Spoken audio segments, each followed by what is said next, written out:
મને જેટલો મોકો મળ્યો છે એક વર્ષ કામ કરવાનો અનારબેન સાથે, જે સિસ્ટમથી આગળ વધી રહ્યા છે સંગઠન માટે, તેને આજે સંગઠન અધ્યક્ષ તરીકે જાહેર કરવામાં આવ્યા એનો મને ખૂબ આનંદ છે. આ સંગઠિત રહેવું અને માની ભક્તિથી શક્તિનું પ્રદર્શન કરવું એ આપણે બધાની જવાબદારી છે, અને ખાસ કરીને યુવાનોની જવાબદારી છે.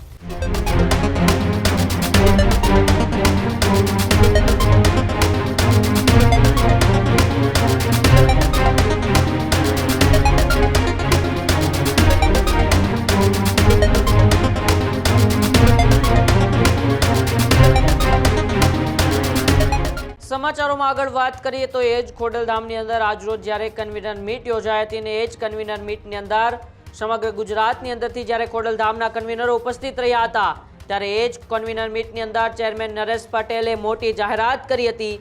આનંદીબેન પટેલના દીકરી અનાર પટેલને સંગઠનના અધ્યક્ષ બનાવવામાં આવ્યા છે, ત્યારે હવે આપણું વચન ક્યારેય ખાલી હાથ નહીં જાય એવી વાત પણ નરેશ પટેલે કરી હતી. ખોડલધામ છેવાડાના આપણા ભાઈ સુધી પહોંચે એ માટે સંગઠન બનાવવામાં આવ્યું છે. અનારબેન પટેલને સંગઠનના અધ્યક્ષ બન્યા એનો મને આનંદ છે એવી વાત પણ નરેશ પટેલે કહી હતી. હું ખોડલધામની ટ્રસ્ટીઓની કમિટીને કહું છું કે જેનીબેન ઠુમરને ટ્રસ્ટી બનાવો એવી વાત પણ નરેશ પટેલે કરી હતી. આ સંગઠન જાળવવું અને સંગઠન બનાવવું એ આપણા બધાની જવાબદારી છે. મેં ક્યારેય નથી કહ્યું કે મારો શિવરાજ પ્રમુખ બનશે એવી વાત પણ નરેશ પટેલે કરી હતી. જવાબદારી આપણા યુવાનો પર આવવાની છે. આપણે કાનના બહુ પોચા છીએ, ગમે એની વાત માની લઈએ છીએ એવી વાત પણ તેમણે કરી છે. હવે આપણે સમાજે ભોળપણ નથી રાખવાનું, એમાંથી બહાર આવવાનું છે. અમદાવાદ અને સુરતમાં પણ કામ ચાલુ છે, ત્યારે પાટણમાં પણ ખોડલધામનું કામ ચાલુ છે.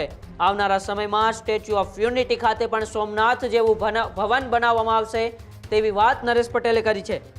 ખોડલધામમાં પણ ટ્રસ્ટ દ્વારા નિર્ણય કરાયો છે કે એક ભવન બનાવવામાં આવશે. ખોડલધામ હવે હરિદ્વારમાં પણ ભવન બનાવશે તેવી વાત નરેશ પટેલે કરી હતી. ત્યારે સૌથી મોટી જાહેરાત પણ આપણે આજની કન્વીનર મીટમાં ગણી શકીએ છીએ, કારણ કે થોડા સમય પહેલા જ લંડનની અંદર મંદિર બનાવવાની પણ ખોડલધામના ચેરમેન નરેશ પટેલે જાહેરાત કરી હતી. ત્યારે આજે ફરી એક વખત સ્ટેચ્યુ ઓફ યુનિટી ખાતે એક ભવન બનાવવામાં આવશે, સાથે સાથે ખોડલધામ ખાતે પણ એક ભવન બનાવવામાં આવશે અને હરિદ્વારમાં પણ ખોડલધામ દ્વારા એક ભવન બનાવવામાં આવશે એવી જાહેરાત કરી છે. ત્યારે આજ કન્વીનર મીટને લઈને ખોડલધામ ટ્રસ્ટના ચેરમેન નરેશ પટેલે શું સંગઠનને લઈને વાત કરી અને આવનારા સમયમાં ખોડલધામ કઈ કઈ જગ્યાએ ભવનો બનાવવાના છે, આવો એ પણ આપણે સાંભળીએ. આપણું વચન છે, એ વચન ક્યારેય ખાલી હાથ નહીં જાય એવો મને સંપૂર્ણ વિશ્વાસ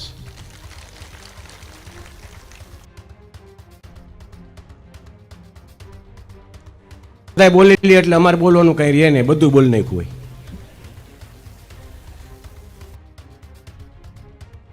ઘણા બધા પ્રકલ્પોની વાત થઈ. પહેલા દિવસથી એવું ઈચ્છે છે કે છેવાડાના ઘર સુધી રહેલો આપણો ભાઈ અને બેન સુધી ખોડલધામ પહોંચી અને જે પણ એની તકલીફ હોય તકલીફ દૂર કરવામાં મદદ થાય એ ભાગરૂપે આપણે આ સંગઠનની રચના કરી છે. ને ખૂબ આનંદની વાત છે, શિક્ષિત, ખૂબ વિઝનરી, મને જેટલો મોકો મળ્યો છે એક વર્ષ કામ કરવાનો અનારબેન સાથે, જે સિસ્ટમથી આગળ વધી રહ્યા છે સંગઠન માટે, તેને આજે સંગઠન અધ્યક્ષ તરીકે જાહેર કરવામાં આવ્યા એનો મને ખૂબ આનંદ છે. ફરીથી આપની વચ્ચે એટલે મૂકું છું, હમણાં પ્રેસમાં ચાલી રહ્યું છે કે નરેશભાઈએ અનારબેનને અધ્યક્ષ બનાવ્યા સંગઠનના. મને રહેવા દેજો. આ એક કાર્ય ખૂબ અઘરું છે ભાઈ. પ્રવાસ છે ને ખૂબ અઘરો છે. આજકાલના રોડ રસ્તા, આજકાલનો ટ્રાફિક. 2010માં અમે વીરજીભાઈ રાજકોટથી ખોડલધામ 40 મિનિટમાં આવતા, 35 મિનિટમાં આવતા. ટોલ નાકે એક ગાડી ન હોય, સીધા સીધા નીકળી જતા.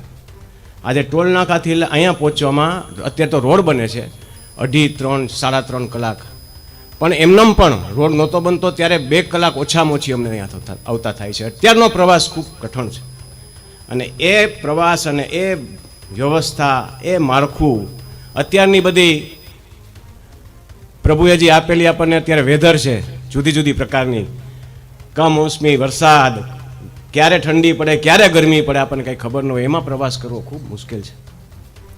અહીં ઘણા બધા મિત્રો બેઠા છે જે ખૂબ મોટા કામ વર્ષોથી આ કર્યા છે અને ખબર છે કે 10 વર્ષ પહેલાં એરપોર્ટમાં જવું એટલે બહુ ઇઝી હતું. તમે જાઓ એટલે સિક્યુરિટીમાં 10 મિનિટમાં અંદર વ્યા જાઓ. અત્યારે સિક્યુરિટી ક્રોસ કરતાં કરતાં 1.5 કલાક થાય.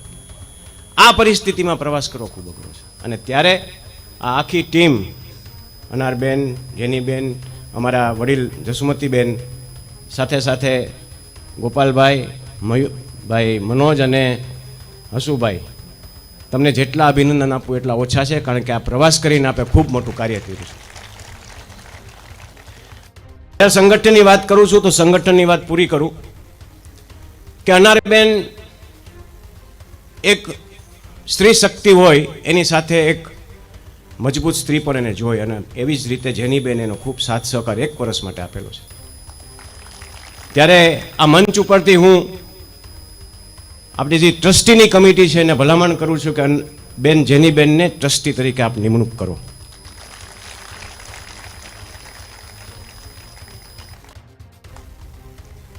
રહી વાત ખોડલધામ પરિસરની,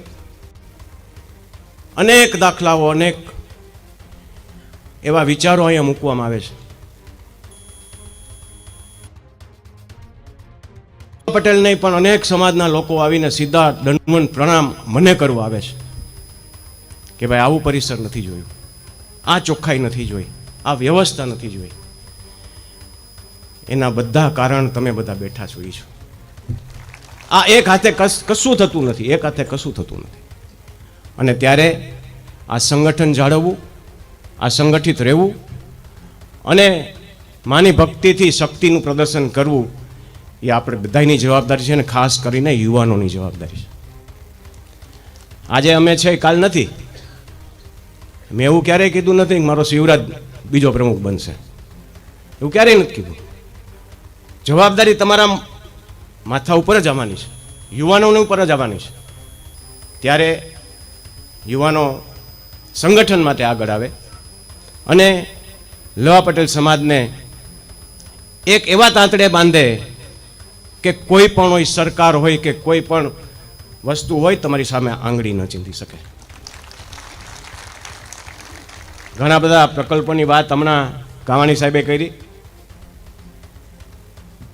લંડનમાં સચિનભાઈ અને એક મિત્ર સાથે આવ્યા છે, જીભાઈ પણ બેઠા છે. આફ્રિકાના મિત્રો પણ કહે છે અહીં ખોડલધામ કરવું છે. પણ જુદી જુદી સમિતિઓ બનાવી અને જેટલું આપણાથી બને, આવડો મોટો જ્યારે પરિવાર હોય ને ત્યારે મતભેદો થતા હોય ને એટલે ઘણા લોકો એક સ્ટેપ પાછળ લે કે ભાઈ આમાં ક્યાં પડવું. પણ હું બધા એમ કહું કે આપણી લીટી હાલ્યા જાઓ, બીજું કાંઈ જોવામાં તમે તમારું જે કામ કરો કરતા રહ્યો ને કરતા રહ્યો એટલે બધું સરખું થશે. મોટો સમાજ છે ભાઈ, અને એમાંય આપણો તો કાનના બહુ પોચા છીએ આપણે, ગમે એનું માની લઈ. હું વાત કરો, નરેશભાઈ એવું કર્યું લે ન કરાય હોય ને. હકીકતમાં તો ઉતરો. મારે આવું ખૂબ બને સરકારમાં ભાઈ, સરકારના કામ બમબમણી નરેશભાઈને ખૂબ કરે લોકો. નરેશભાઈ આવું કર્યું હતું એટલે એમ કે એમ, એટલે ક્યાંકથી મારી પાસે આવે. પણ હું એમ કહું છું, ભોળો ને બોડો સમાજ, બોડા તો જઈએ જ આપણે 125 કરોડની આસપાસ છે ગુજરાતમાં, એટલે બોડો જ કહેવાય. અને ભોળો એટલો, પણ હવે ભોળ પણ નથી રાખવાનું. હવે ભોળ પણ માંથી બહાર નીકળો, કારણ કે લેવા પટેલ સમાજ પાસે અત્યારે શું નથી. ઘણી વાર વાત કરતો કે ભાઈ આપણે વાળ કાપવાનું ચાલુ કરી દીધું. બ્યુટી પાર્લર તો બેનુમાં કહેવાય, પણ ઓલા સલૂન પણ ચાલુ થયા છે આપણા. હવે તમે વિચાર કરો, આજે કોઈ પણનો બિઝનેસ હોય એનો પરંપરાગત રીતે એનો બિઝનેસ ચાલતો, એમાં તમે પડો તો શું થાય? આપણામાં કોક પડે તો આપણે શું કરીએ? એટલે આપણી એક તાકાત છે ને, આ તાકાત છે ને એ તમારી નિયમિતતાની છે. આપણે નિયમિત લોકો છીએ. કદાચ આમાં 7-8 જણાનું ઓળખું છું, 9, 10, 11 વાગે ઉઠે છે, એ સ્ટેજ ઉપર આવ્યા તો હું બોલ્યો હતો કે ભાઈ વહેલા ઉઠી ગયા, એ સમજી ગયા જેટલા છે એટલા એ. પણ નિયમિત લોકો છે આપણે, સંયમ રાખનારા લોકો છે, સાદગીમાં માનવાના લોકો છે અને બીજાને કામ આવનારા લોકો છે. આ સમાજને કોઈ દી કાંઈ ઘટે નહીં. જ્યારે આટલું તમારામાં હોય ને ત્યારે આપણે કંઈ ઘટે જ નહીં. એટલે હવે થોડીક એવી પરિસ્થિતિ બદલાતી જાય છે કે આપણે ભૂણ પણ છોડવાનું છે. તમને ન ખબર પડતી હોય તો તમારી આજુબાજુનો ખૂબ મોટો પ્રવાહ એવો છે કે જે ઇન્ટેલિજન્ટ લોકો છે એને મળજો, એને પૂછજો, વાત કરજો. અમે નાના નથી થઈ જવાતું. આપણે એ બીજો પ્રશ્ન છે કે હવે આપણી વાત એને થોડી પૂછવાની હોય, એને શું ખબર પડે. જોજો તમે આપણા તમારા હૃદયની અંદર એક રાત્રે તમે સૂવો ને ત્યારે સૂતા સૂતા વિચાર કરજો કે આપણે શું કર્યું. એટલે આપણામાં 2-3 ક્ષણ એવા છે વટના કટકા ભાઈ લેવા પટેલ. એ નહીં, કહેવત છે કણબી ખોટ ખાય પણ ખોટી ન થાય. આપણે ખોટ ખાઈ લઈ પણ ખોટી એ નહીં ભાઈ અત્યારે નહીં. કેટલા મળે છે નથી ખબર પડતી, લઈ લે. ત્યારે આ સંગઠિત રહેવું. એક જ તમે વિચાર કરો, 31 જિલ્લાના લોકો અહીંયા સ્ટેજ ઉપર આપણી સમક્ષ આવ્યા.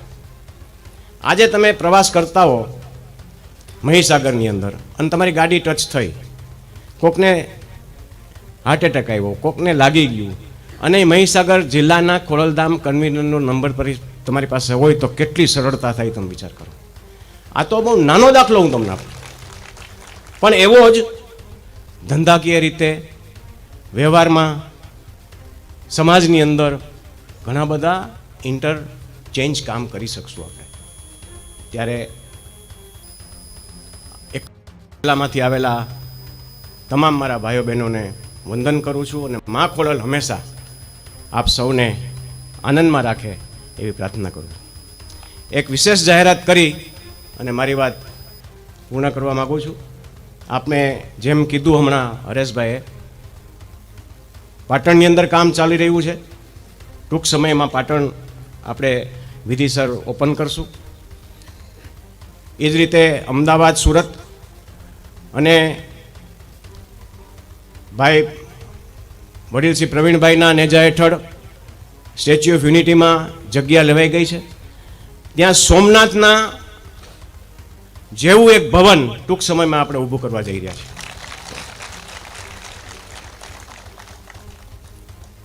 એટલી બધી ડિમાન્ડ છે ભક્તોની કે ખોડલધામમાં રહેવાનું કાંઈ નથી.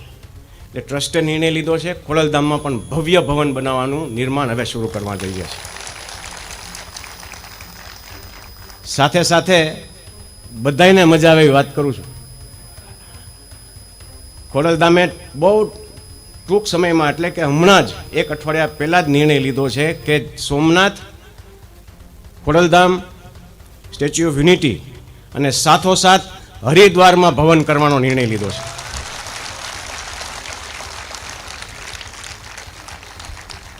આપણા બધાના સહિયારા પ્રયાસથી આ તમામ પ્રકલ્પો જલ્દીથી પૂરા થાય એ મા ખોડલના ચરણોમાં પ્રાર્થના કરી આપ સૌને મારા જય મા ખોડલ, જય સરદાર, જય ભોજલરામ.